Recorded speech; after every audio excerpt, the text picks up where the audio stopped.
चलिए, स्वागत है आपका माई क्लासेस के यूट्यूब चैनल पे। मैंने आपसे कहा था कि हम जल्दी से जल्दी रिवीजन करा रहे हैं और नेक्स्ट आपका टॉपिक है साउंड। ठीक है, और शुरू करते हैं बेटा, प्रोपोगेशन ऑफ साउंड वेव। ठीक है, मैं आपको जानकारी के लिए छोटी छोटी बातें दो चार बता देता हूँ।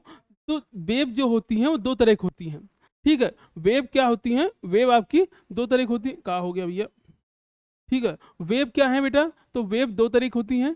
कौन कौन सी? पहला आपके पास है लॉन्गिट्यूडनल वेव, लॉन्गिट्यूडनल वेव, और दूसरा आपके पास है ट्रांसवर्स वेव, ट्रांसवर्स वेव। बेटा लॉन्गिट्यूडनल और ट्रांसवर्स वेव में अंतर क्या है? तो ट्रांसवर्स वेव क्या होती है?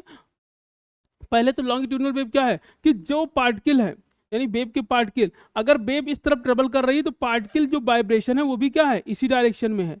पार्टिकल अपनी जगह पर ऐसे ऐसे वाइब्रेट कर रहे हैं, तो ये क्या हो जाएगा, लॉन्गिट्यूडनल वेव। और ट्रांसवर्स वेव क्या है कि अगर वेव इस तरफ ट्रेवल कर रही है और पार्टिकल इसके परपेंडिकुलर वाइब्रेट कर रहे हैं, यानी ऐसे ऊपर नीचे हो रहे हैं, तो हम कहेंगे कौन सी वेव है, ट्रांसवर्स वेव है। तो साउंड वेव जो है, साउंड वेव कैसी वेव है, लॉन्गिट्यूडनल वेव है। ठीक है, अब साउंड वेव बनती कैसे, प्रोडक्शन ऑफ साउंड वेव, तो वाइब्रेशन। ठीक है, अब देखो, एक होता है ऑसिलेशन, एक होता है वाइब्रेशन। ऑसिलेशन क्या है कि अगर कोई ऑब्जेक्ट धीमे धीमे बैक एंड फोर्थ मोशन करे तो ऑसिलेशन है, अगर उसका स्पीड बढ़ा दिया जाएगा तो क्या हो जाएगा, वो वाइब्रेशन। ऑसिलेशन वाइब्रेशन में बिल्कुल स्पीड का अंतर है। ठीक है, तो अगर कोई ऑब्जेक्ट अपनी जगह पे वाइब्रेट करेगा तो क्या करेगा, साउंड प्रोड्यूस करेगा। ठीक है, कोई भी ऑब्जेक्ट जिसके पास वाइब्रेशन है तो वो साउंड प्रोड्यूस कर सकता है। ठीक है, अब जरा देखिए, जैसे आपने यहाँ पे लिया, ये टर्निंग फॉर्क है। ठीक, अब अब जरा देखो कि साउंड जो है, एक बार वाइब्रेशन से साउंड बन गया तो साउंड को मीडियम चाहिए ट्रांसफर होने के लिए। बिना मीडियम के साउंड ट्रांसफर नहीं होगा, और साउंड सबसे तेज सॉलिड में चलेगा, उससे कम लिक्विड में, और सबसे कम गैस में। अगर यहाँ पे एयर ना हो या वैक्यूम हो तो साउंड ट्रबल नहीं करेगा। इसीलिए अगर आपसे क्वेश्चन पूछता है कि आप मून पे जाते हो तो आप बात क्यों नहीं कर सकते, क्योंकि मून में एयर नहीं है, मून पर एयर नहीं है, इसलिए वहां पे हम बात नहीं कर सकते। ठीक है, एक एक्सपेरिमेंट है, इसके अंदर से एयर बाहर निकाल ली गई। अब जब एयर निकाल ली जाएगी तो आप कितना भी इसको बजाओ, अब समझो दो कंडीशन है। अभी क्वेश्चन आया है यहाँ पे कि एयर निकालने से आवाज क्यों नहीं बाहर जाती है, क्योंकि एयर के निकालने से यहाँ पे जो मॉलिक्यूल है नहीं, जिससे साउंड ट्रांसफर नहीं होता है, पहली बात। दूसरी बात, अगर एयर के अमाउंट कम होंगे, धीरे धीरे एयर निकालोगे, तो यहाँ पे क्या होगा कि साउंड एनर्जी क्या होगी, एब्जॉर्ब कर लेंगे, साउंड की एनर्जी को ट्रांसफर नहीं करेंगे। वैक्यूम के अंदर साउंड की एनर्जी बाहर जाएगी नहीं, क्योंकि यहाँ पे मॉलिक्यूल है ही नहीं जो एनर्जी को ट्रांसफर कर सके। ठीक है, तो इससे क्या होगा कि इससे साउंड जो है बाहर नहीं जाएगा। बाकी ये सारे पॉइंट हैं जो आपको याद रखने हैं। आगे बढ़ते हैं बेटा। फिर है प्रोपोगेशन ऑफ साउंड वेव, ये आपको मैंने बता दिया कि दूसरा ये है कि साउंड किस फॉर्म में प्रोपोगेट करता है। ठीक है, तो प्रोपोगेशन ऑफ साउंड वेव, तो साउंड का प्रोपोगेशन क्या है, आप ऐसे समझिए कि इसे मान लीजिए बहुत सारे एयर के पार्टिकल हैं, तो जैसे आप बोलोगे तो एयर के पार्टिकल क्या होंगे, पास आएंगे दूर जाएंगे, पास आएंगे दूर जाएंगे, और कंटिन्यूअस, जैसे यहाँ से लेके आप जो भी साउंड सुन रहे हो, तो जहाँ से आवाज़ निकल रही है जहाँ तक आपके पास जा रही है, सेम काम हो रहा होगा कि पार्टिकल पास आ रहे होंगे, दूर जा रहे होंगे, पास आ रहे होंगे, दूर जा रहे होंगे। ठीक है, जहाँ पार्टिकल पास होंगे वो कंप्रेशन, जहाँ दूर होंगे रेयरफेक्शन, कंप्रेशन रेयरफेक्शन। ठीक है, यानी जो भी साउंड वेव होगा, जो भी साउंड वेव होगा, ठीक है, जैसे ये साउंड वेव है अगर आपके पास ऐसे है, तो ये आपका कंप्रेशन है, तो ये क्या है, रेयरफेक्शन है। ये कंप्रेशन है, ये क्या है, रेयरफेक्शन है। बेटा इसको क्रस्ट भी कहते हैं, इसको क्रस्ट भी कहते हैं, क्रस्ट और ट्रफ। ठीक है, तो क्रस्ट और ट्रफ भी यूज करते हैं, और कंप्रेशन रेयरफेक्शन भी यूज करते हैं। हम क्रस्ट ट्रफ जो है उसके लिए यूज करते हैं ट्रांसफर वेव में, और साउंड वेव में हम कंप्रेशन और रेयरफेक्शन यूज करते हैं। अब बताइए कि साउंड वेव कैसी है, लॉन्गिट्यूडनल वेव है। कंप्रेशन क्या होता है कि जहां पे पार्टिकल पास पास हो, जहां पार्टिकल पास होंगे यहाँ प्रेशर ज्यादा होगा, यानी कम प्रेशर के रीजन का प्रेशर क्या होगा, ज्यादा, और यहाँ का प्रेशर कम, और हर चीज हाई प्रेशर से लो प्रेशर जाती है, इसलिए वेव ऑटोमेटिक आगे बढ़ती रहेगी। तो याद क्या रखेंगे यहाँ पे कि कम प्रेशर में प्रेशर क्या होगा, यहाँ ज्यादा, और यहाँ का प्रेशर क्या होगा, कम। ठीक है, और हमेशा हाई प्रेशर से लो प्रेशर पार्टिकल मूव करते रहते हैं, दनादन दनादन। ठीक है, आगे बढ़ते हैं बेटा। फिर आपके पास क्या है, टर्म रिलेटेड टू वेव। भैया अभी आपको मैंने वेव बना के दिखाया है।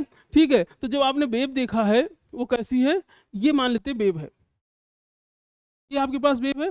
एम्पलीट्यूड क्या होता है, तो ये जो डिस्टेंस है, ये जो है, इसी को हम क्या बोलते हैं, एम्पलीट्यूड।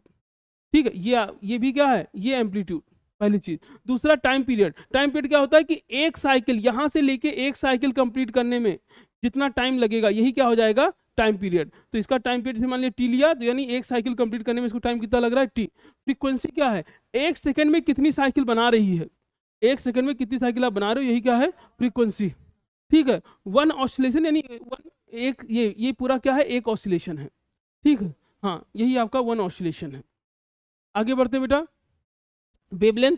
देखिए वेवलेंथ क्या होता है, तो वेवलेंथ अगर यहाँ से अगर मान लीजिए आपने ये लिया, तो यहाँ से ये जो डिस्टेंस है, ये जो डिस्टेंस है ये क्या है, वेवलेंथ है। याद रखना वेवलेंथ क्या है, मीटर में है, टाइम क्या है, सेकंड में है। इसके अलावा बेटा आपको कह रहा है वेव वेलोसिटी। तो जिस वेलोसिटी से वेव आगे ट्रेवल करेगी इसी को क्या कहेंगे हम लोग, वेव वेलोसिटी। फिर नेक्स्ट आपके पास है रिलेशन बिटवीन वेव वेलोसिटी। ठीक है, तो याद रखना है आपको, छोटी सी बात है, बचपन से आपने फार्मूला क्या पढ़ा है कि एक तो आपने आपको ये फार्मूला याद होगा, टाइम पीरियड इक्वल टू, ठीक है, time period equal to 1 frequency. बेटा इसको 1 म्यू भी यूज करते हैं, तो कई कई म्यू यूज करते हैं, कई कई एफ यूज करते हैं, दोनों याद रखिएगा फ्रीक्वेंसी के लिए। अब आप ये देखो कि हमको पता है कि वेलोसिटी इक्वल टू क्या होता है, डिस्टेंस अपॉन टाइम। बेटा यहाँ पे डिस्टेंस को किससे रिप्रेजेंट कर रहे हैं, लैम्डा से, और टाइम क्या है, तो टाइम को टी रखिए। अब 1/t को क्या लिख सकते हो, यही से देखिए, इसको समझो कि अगर हम इसको 1/t लिखा है, इसको पलटेंगे तो ये ऊपर चला जाएगा, तो 1/t को क्या लिख सकते हो, एफ या म्यू लिख सकते हो आप। तो हमने 1/t को रिप्लेस कर दिया, तो वेलोसिटी इक्वल टू क्या आ जाएगा आपके पास, lambda into nu, lambda into nu या लैम्डा इंटू एफ। तो वेलोसिटी का फार्मूला क्या है, वेवलेंथ, वेलोसिटी का फार्मूला क्या है, वेवलेंथ इंटू फ्रीक्वेंसी। ठीक है, अब आपसे कह रहा है कि साउंड की वेलोसिटी किस पे डिपेंड करती है, मीडियम में।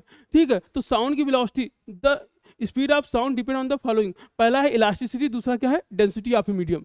इलास्टिसिटी पे डिपेंड करता है और डेंसिटी पे डिपेंड करता है।